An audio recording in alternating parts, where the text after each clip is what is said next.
It is time to expand minds through movies, TV, sports, and flicks.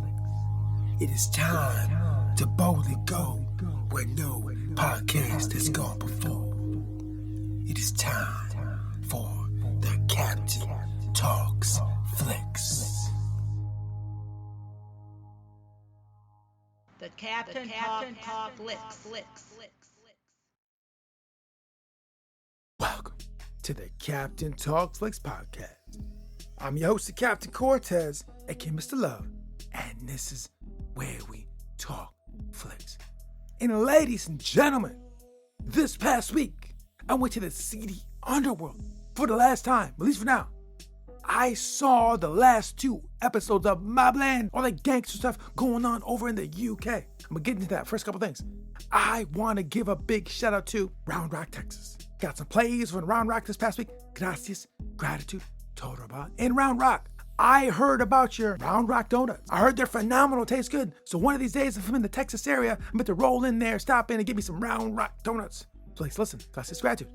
And additionally, this episode is brought to you by the album called Doing the Impossible by yours truly, the Captain Che Cortez. It's me rapping in my unique rhyme style over synthy electronic beats, rapping and inspired by the movie franchise Mission Impossible. I guarantee you, you've never heard anything like it in your life. So if you want to hear the album Doing the Impossible, I'll put them below. Check it out. Now, let's get to the podcast. Ladies and gentlemen, this past week, I saw the final 2 episodes of MobLand, and stuff got absolutely crazy. Gangsters, undercover officers, police, crooked cops, lawyers, backstabbing, moles, absolute madness. So after watching these 2 episodes and watching the whole series, I'll tell you what, I do not want to be in the criminal underworld. It's too much stress, too much pressure. Just my regular lifestyle is stressed enough. Doing that, too much. I want no part of that. I'm sorry, leave it to somebody else. But that being said, the way they concluded the series is absolutely phenomenal. With the help of Harry DeSouza, they were to navigate and get the desired results they wanted. And I'm gonna leave it at that. So what I want to do is get into a couple things to know about the episode and the series in general. So first, let me say this. Tom Hardy is absolutely phenomenal. Like I said in a few other podcasts, Harry DeSouza takes care of problems. Harry DeSouza is calm under pressure. Harry DeSouza is a very cool cat. And like I said earlier, I have taken some of Harry DeSouza and put it into my lifestyle. Let me tell you guys this. This past week, like 5, 6, 7 days, I got 2-3 hours of sleep each day, right? Now, this is not much sleep. Now, back in the day, if I got that much sleep, I'd be cranky and crabby and irritable, right? And I'll be honest, I didn't check the stats as far as my sleep. I looked at the end of the week, and I walked through it very easily, very calm, very Harry DeSouza, very unemotional, very chill, logical, right? Did it all week, just walk my regular life, encountered emotions and these things, and I just handled it very chill, like a little bit of Harry DeSouza is in me. I got that from the show, bro. Very chill with no sleep, no food, working out, cold showers, all these things. I still was able to navigate that. I'm very proud of myself. Give me a hand on the back. But the one thing that's interesting is that the Harry DeSouza archetype character is a character that does well in any world. I just saw Mission Impossible and Ethan Hunt's like that, right? These are guys that take care of problems, go-getters, and go push through adversity. Harry DeSouza's the same way. He lives in the criminal underworld, but he still is thriving. I believe there's a certain character type of certain individuals with certain characteristics and certain ways of being in whatever world they find themselves in. They're able to navigate that well and move up the ladder and just achieve things that others cannot. Because they have a certain mentality, a certain way of being. And after watching Mission Impossible and watching MobLand, which are entirely different worlds, these guys are very similar in characteristics. These guys are able to push through and take care of what is needed. Now, this past week, like I said, no sleep. There's a lot of things I had to get done. I had deadlines. There's deadlines for certain things to get done. Deadlines, hard deadlines I had to achieve. Like the very last minute, these were not done. I had to get them done, and I got them done. I did what was ever necessary to solve and handle the problems. Harry DeSouza showed us the same thing. Harry DeSouza encounters certain problems, and he looks at them, studies them, and figures out how to navigate past them as quickly and easily as possible. This is my lifestyle. And ladies and gentlemen, I feel it should be yours. Right now, you can sit around, chat, think, whine, cry. There's nothing wrong with that if that's your thing. But these are not solving the problems or issues that come up. Problems that you're having all the time, small and big. And you know this, I know this, we've lived life for a while, and you know this happens all the time, and it never stops. As a 49-year-old human being, they never stop. You like to think, I'm 49, 50, they'll stop. No, they do not, unfortunately. There's always something that happens sooner or later that you have to resolve or take care of. Somebody's big, somebody's small, and you got to figure out how to navigate that the best way you can. And additionally, you might have to take care of kids, your family, you might not have slept, you might work too much or whatever thing you're talking about. You might be taxed physically, mentally exhausted, and they still have to get done. Now, some will just quit and not do it, and someone push through. And these are people like Harry DeSouza and like Ethan Hunt, right? They get it done no matter what. Exhausted, doesn't matter. Haven't ate, doesn't matter. Baby crying, doesn't matter. Wife crying, husband crying, doesn't matter. They just get it done no matter what. This is some things I think that we can learn from these shows and implement to our life. Now, ladies and gentlemen, I'll say this. Harry DeSouza is going through a lot of stuff in this series. Last 2 episodes as well. And then the one additional thing, to spoiler, his wife accidentally stabs him, like in the chest. And he's just so calm. The dude got stabbed in the chest with a knife by his wife. He's just chilling. It's absolute craziness. Like this level of chill, cool in this character is absolute craziness. I aspire to be like that. Like, honestly, this is a chill, cool guy. And I'm sure there's people out here that are really like that. And then one other thing I want to get into about the last episode as well, the last one of the finale, is that Harry and Kevin are having a conversation. And there's certain things they have to achieve, right? They have to achieve a certain thing. And then Kevin's kind of getting emotional about something that happened in the past. And there's nothing wrong with that. But Harry says, bro, we have to do this thing, right? You just have to let that go and come back to it later. Because something has to get done. We have to achieve this thing. We have to do this thing, right?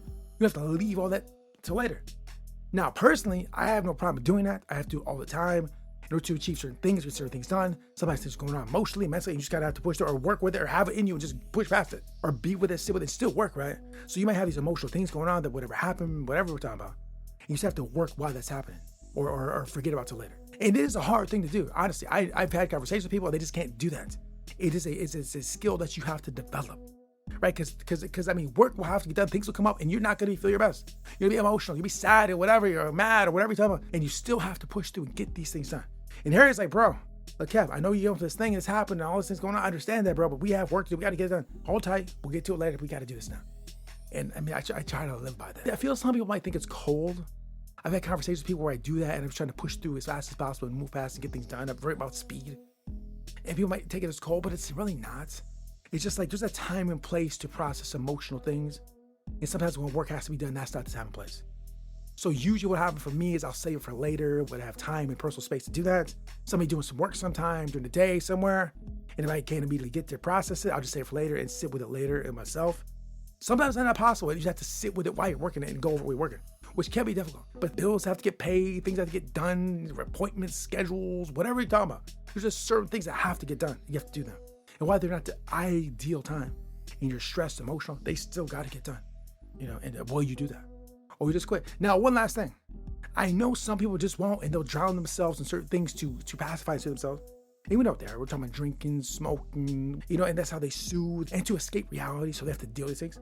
Yeah, makes total sense.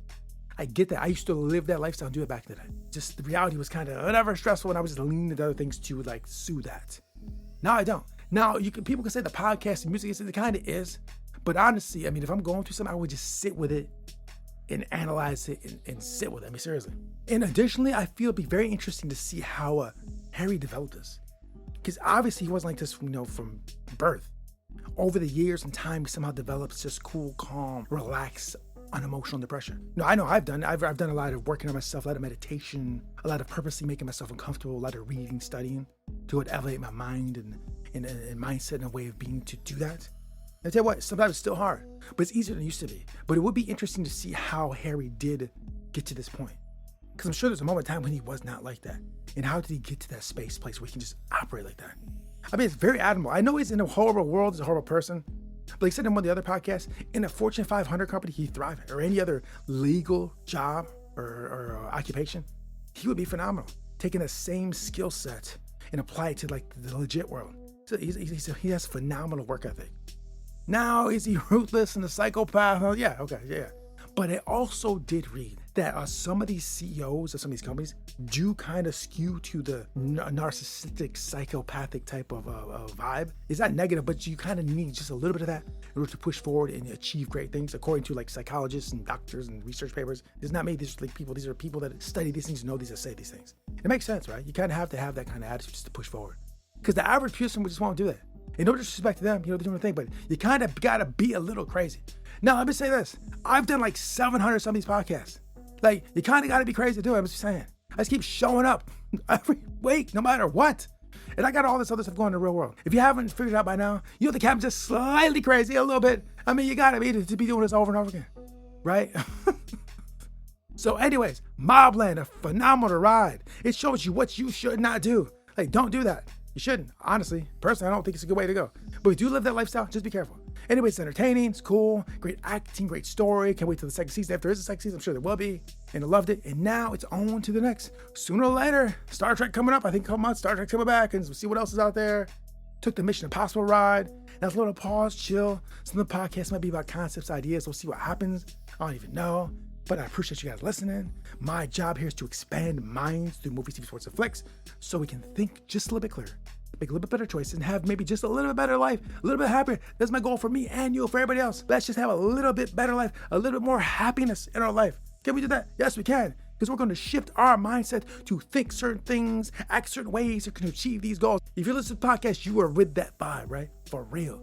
So let's go and get it. So have a great day. Go out tomorrow and change your life. Love you guys. And until next time, we'll see. Find ecstasy in life. The mere sense of living is joy enough. Emily Dickinson. Till next time, it's Captain Peace. The Captain Talks.